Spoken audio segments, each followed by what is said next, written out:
হিসিলুদা, ওই দেখ সোনাদা আজকেও দিনে দুপুরে মাল খেয়ে বাড়ি যাচ্ছে। প্রীতম, ডাক মালটাকে। আরে না, আবার এসে ভুলভাল প্রশ্ন করবে। আরে করুক প্রশ্ন, আজ জিকে পড়ে এসছি, সব প্রশ্নের উত্তর দিয়ে দেবো। বলছিস? হ্যাঁ। ও সোনাদা, একটু শোনো এদিকে।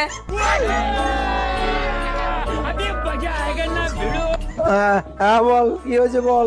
আবে শালা, তোর না বাড়িতে বউ বাচ্চা আছে, আর তুই প্রতিদিন দিনে দুপুরে মাল খেয়ে বাড়ি বেরিস? শালা মাতাল। রে রিতম, মালটা তো আজ কোনো প্রশ্ন করলো না। সিলুদা, আমার মনে হয় তুই যে আজকে জিকে পড়ে এসছিস এটা সোনাদা জানতে পেরে গেছে। ও তাই? তাহলে তো মালটাকে আজকে ছাড়বো না। ও মাতাল, এদিকে শোন। তুই আমাকে আবার মাতাল বললি তো? তোকে আমি এখন প্রশ্ন করবো, উত্তর দে শালা। প্রশ্ন করবি?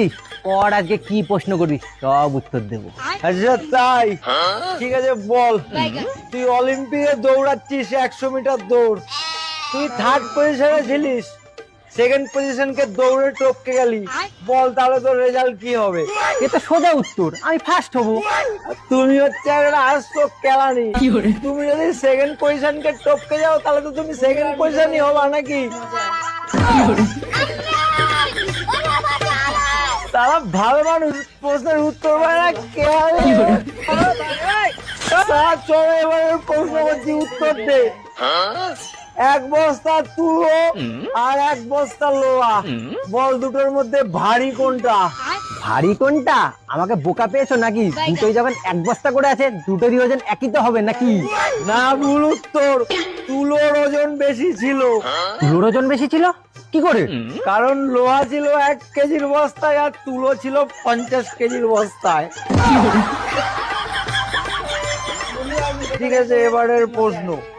একটা ছেলে ন্যাড়া হতে গেছে নাপিতের কাছে, তার কাছ থেকে নিয়েছে 10 টাকা। এবার বল, যদি 50টা টাকলা ন্যাড়া হতে যায় তাহলে নাপিতটা কত টাকা নেবে? হ্যাঁ, এই দাঁড়া, অনেক জিকে পড়েছিস তুই, এবার আমি উত্তর দেবো। 50 × 10, 500 টাকা নেবে নাপিতটা। তুমি আরেকটা কেলানি।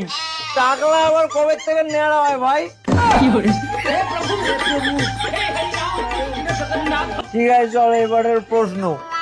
চিল্টু বল, তোর গার্লফ্রেন্ডের বাড়িতে আগুন লেগেছে আর তোর মার বাড়িতে আগুন লেগেছে, একটা অ্যাম্বুলেন্স এসে আগুনটা সবার আগে কোন বাড়িতে নেভাবে বল?